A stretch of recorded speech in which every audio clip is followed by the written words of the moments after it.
আপনারা তো নানা রকমের ডাল তরকা খেয়েছেন। আজকে আমার মতন করে ডাল তরকা বানিয়ে খান, দেখবেন অল্প খরচে একেবারে ধাবা স্টাইলের ডাল তরকা রেডি হয়ে গেছে বাড়িতেই। আর এই ডাল তরকাটা বানিয়েছি আজকে হলুদ মুগ ডাল দিয়ে। চলুন তাহলে বানিয়ে ফেলি। আমি এখানে এক বাটি মুগ ডাল গরম জলে ভালো করে ভিজিয়ে রেখেছি। তার আগে অবশ্যই মুগ ডালটাকে 2 থেকে 3 বার জল চেঞ্জ করে করে ভালো করে ধুয়ে নিয়েছি। দেখুন মুগ ডালটা কিন্তু অনেকটাই নরম হয়ে গেছে ঘন্টা 2 ভেজানোর পর, আঙুল দিয়ে কাটে যাচ্ছে। এবার মুগ ডালে জলটা ঝরিয়ে আমি এটাকে অন্য একটা পাত্রের ভেতর রেখে দিচ্ছি। আমি একটা পাত্র নিয়ে নিয়েছি, এর ভেতরে আমি 2খানা ডিম ফাটিয়ে রেখে দিচ্ছি। আমি যে পরিমাণ ডাল নিয়েছি তাতে 2খানা ডিমই যথেষ্ট। আপনার ডালের পরিমাণটা বাড়ালে পরে ডিমের সংখ্যাও বাড়িয়ে দেবেন। 2খানা ডিমটাকে আমি এর ভেতরে দিয়ে দিলাম 1/4 টেবিল চামচ লবণ, 1/2 টেবিল চামচ মতন গোলমরিচের গুঁড়ো দিয়ে দিলাম, খুব সুন্দর একটা টেস্ট আসবে। এবার একটা চামচের সাহায্যে আমি এই ডিম দুটোকে খুব ভালো করে ফেটিয়ে নিচ্ছি, যাতে ডিমের মধ্যে কোনো লাম্পস না থাকে, মানে দলা না থাকে আর কি। দেখুন খুব ভালো করে ফেটানোটা হয়ে গেছে। এবার এটাকে আমি সরিয়ে রাখছি। আমি এখানে 2খানা মাঝারি সাইজের পেঁয়াজ নিয়ে নিয়েছি, পেঁয়াজের খোসাটা কেটে বাদ দিয়ে দেব। পেঁয়াজটাকেও আমি কেটে নিচ্ছি, খুব বেশি বড়ও করব না, খুব বেশি ছোটও হবে না, একটু ঝিরিঝিরি সাইজের করে পেঁয়াজটাকে আমি কেটে নিচ্ছি। দেখুন বন্ধুরা কাটা হয়ে গেছে, সরিয়ে রাখলাম। আমি 1খানা টমেটো নিয়ে নিয়েছি, টমেটোটা আগে থেকে ধুয়ে পরিষ্কার করে নিয়েছি। টমেটোটাকেও আমি একটু লম্বা লম্বা করে কেটে নিচ্ছি। কাটা হয়ে গেছে, সরিয়ে রাখলাম। আমি কতগুলো রসুনের কোয়া নিয়ে নিয়েছি, রসুনের কোয়াটাকেও আমি একটু ঝিরিঝিরি করে কেটে নিচ্ছি। আমি খানিকটা আদা নিয়ে নিয়েছি, আদার খোসাটা আমি ছাড়িয়ে নিচ্ছি, নিয়ে আদাটাকেও আমি একটু কুচি কুচি করে কেটে নিচ্ছি। হয়ে গেছে, সরিয়ে রাখলাম। আমি একটা ফ্রাই প্যান গরম করতে দিয়ে দিয়েছি, এর ভেতরে আমি দিয়ে দিচ্ছি 1 টেবিল চামচ তেল। তেলটা যখন গরম হয়ে গেছে ফেটিয়ে রাখা ডিমটা আমি এর ভেতরে দিয়ে দিচ্ছি। এবার কাঁটা চামচের সাহায্যে আমি এটাকে নাড়াচাড়া করে দিচ্ছি। বুঝতেই পারছেন আমি ডিমের ভুজিয়া বানাচ্ছি। গ্যাসের ফ্লেমটা মিডিয়াম টু লোতে রেখেছি, আর অনবরত কিন্তু নাড়তে হবে, নাহলে কিন্তু ডিমটা পুড়ে যেতে পারে, তখন খেতে ভালো লাগবে না। দেখুন আমার ডিমের ভুজিয়াটা তৈরি হয়ে গেছে। আমি অন্য একটা পাত্রের ভেতর এটাকে সরিয়ে রাখছি। ওই ফ্রাই প্যানের ভেতরেই আমি দিয়ে দিলাম 2 টেবিল চামচ মতন তেল। তেলটা যখন বেশ গরম হয়ে গেছে তখন আমি এর ভেতরে দিয়ে দিচ্ছি 1/2 টেবিল চামচ গোটা জিরে, আর রসুনের কুচিগুলো আমি এর ভেতরে দিয়ে দিচ্ছি। এবার এটাকে একটু ফ্রাই করে নেব, অনবরত কিন্তু নাড়াচাড়া করতে হবে। রসুনের কাঁচা ভাবটা যখন চলে গেছে দেখেই বোঝা যাচ্ছে, সেই সময় আমি এর ভেতরে দিয়ে দিচ্ছি কুচানো পেঁয়াজটা। পেঁয়াজটা পরে দিলাম, রসুনটা আগে দিয়েছি, তাহলে তেলের ভেতর রসুনের গন্ধটা খুব সুন্দর করে বেরোবে। এবার পেঁয়াজটা দিয়েও একটু নাড়াচাড়া করে নিচ্ছি সব কিছু। পেঁয়াজটাকেও হালকা করে ভেজে নেব, মানে পেঁয়াজের কাঁচা ভাবটা চলে গেছে।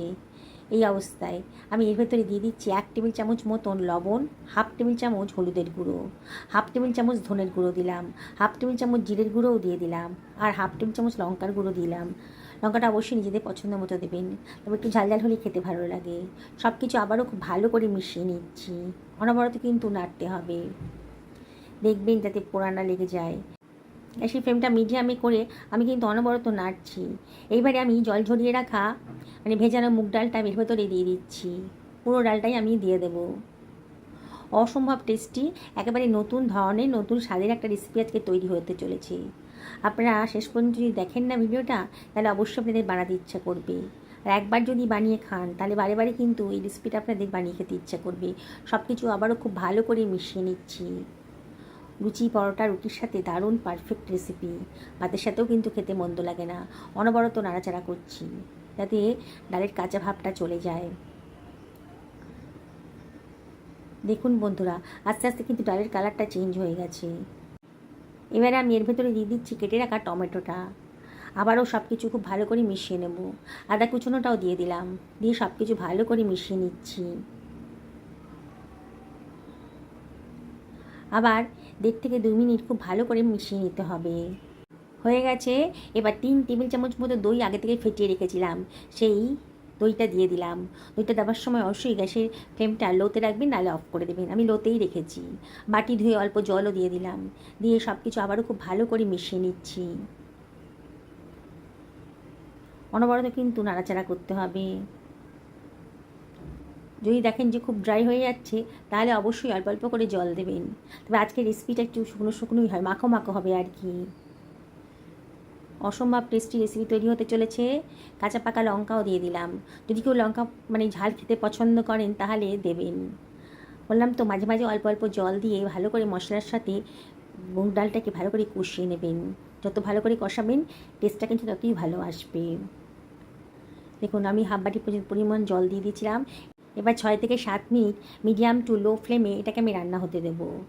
5 মিনিট বাদে দেখুন, দেখেই মনে হচ্ছে ডালটা সেদ্ধ হয়ে গেছে। তাও একটু চেক করে নেবেন। ডালটা একটু দানা দানা আছে, কিন্তু 80% সেদ্ধ হয়ে গেছে। আর খুব বেশি সেদ্ধ করতে হবে না, কারণ এই আগেই বলেছি একটু দরদরা থাকলে খেতে ভালো লাগবে। আমি 1 টেবিল চামচ মতো চিনি দিলাম। চিনিটা অপশনাল, তবে দিলে পরে খেতে ভালো লাগে। টেস্ট করে দেখছিলাম লবণটা একটু কম লাগছিল, তাই হাফ টেবিল চামচ মতো লবণও এর ভেতরে দিয়ে দিলাম। দিয়ে আবারও সব কিছু ভালো করে মিশিয়ে নিয়েছি। এবার আমি এর ভেতরে ভেজে রাখা ডিমের ভুজিয়াটা দিয়ে দিলাম। অসম্ভব টেস্টি রেসিপি আজকে তৈরি হয়ে যাচ্ছে। এবার সব কিছু আমি খুব ভালো করে মিশিয়ে নিচ্ছি। আপনার নানান ধরনের ডালের রেসিপি তো খেয়েছেন, মুগ ডালের রেসিপিটা আগে হয়তো কোনো দিনই খাননি, তাই আপনাদেরকে রিকোয়েস্ট করবো একদিন অবশ্যই বাড়িতে বানিয়ে ফেলুন। আমি হাফ টেবিল চামচ মতো গরম মশলার গুঁড়ো দিয়ে দিলাম, দারুণ টেস্ট আসবে। এবারে দিয়ে দিচ্ছি খানিকটা কসুরি মেথি, হাতে ডলে দিয়ে দিলাম, সুঘ্রাণ একটা গন্ধ বেরোবে। খুবই টেস্টি রেসিপি আজকে তৈরি হতে চলেছে। এবারে আমি এর মধ্যে দিয়ে দিচ্ছি 1 টেবিল চামচ মতন গাওয়া ঘি। আপনাদের কাছে মাখন থাকলে 1 টেবিল চামচ মাখনও দিতে পারেন। আর 1 টেবিল চামচ গোলমরিচের গুঁড়োও দিয়ে দিলাম। যদি গোলমরিচ খেতে পছন্দ করেন তাহলে দেবেন, দারুণ স্বাদের একটা ফ্লেভার আসবে আর খেতেও অসম্ভব টেস্টি হবে। আমি আবারও এটাকে ঢাকা দিয়ে 2 থেকে 3 মিনিট লো ফ্লেমে রান্না করে নেব। 2 মিনিট বাদে রাতে রুটির সাথে এটা কিন্তু একেবারে পারফেক্ট রেসিপি। যেদিন বাড়িতে কোনো সবজি থাকে না, সেদিনকে কিন্তু আমি মুগ ডালের এই রেসিপিটা বানাই রাতে রুটি দিয়ে খাওয়ার জন্যে। অসম্ভব টেস্টি, সবাই কিন্তু দারুণ পছন্দ করে খেয়ে নেয়। আপনাদেরকে আবারও রিকোয়েস্ট করব, একদিন অবশ্যই বাড়িতে বানিয়ে ফেলুন। দেখুন কতটা দেখতে সুন্দর লাগছে, আর খেতেও কিন্তু অসম্ভব টেস্টি। আমার তো এই ডালটা রুটির সাথে খেতেই বেশি ভালো লাগে, তাই আগে থেকে একটু আটা মেখে রেখেছিলাম জল দিয়ে। এবার কতগুলো রুটি আমি বানিয়ে নিচ্ছি। এইভাবে কতগুলো রুটি আমি বানিয়ে নিলাম। আর রুটির সাথে এই রেসিপিটার খাওয়ার স্বাদই কিন্তু আলাদা। আমি আপনাদেরকে আবারও রিকোয়েস্ট করব, একদিন বাড়িতে অবশ্যই এই রেসিপিটা বানিয়ে ফেলুন। দেখবেন পরিবারের সকলে কিন্তু দারুণ মজা করে খাচ্ছে। কথা বলতে বলতে আমার অনেকগুলো রুটি শাঁকা হয়ে গেছে। এবার একটু খাওয়ার পালা। নতুন বন্ধুদেরকে রিকোয়েস্ট করবো আমার চ্যানেলটা সাবস্ক্রাইব করার জন্যে, আর যারা ফেসবুক থেকে দেখছেন তাদেরকে রিকোয়েস্ট করবো আমার পেজটা ফলো করার জন্যে। আর আপনাদেরকে আবারও মনে করে দেবো, রেসিপিটা যদি ভালো লাগে তাহলে লাইক শেয়ার কমেন্ট করতে কিন্তু ভুলবেন না।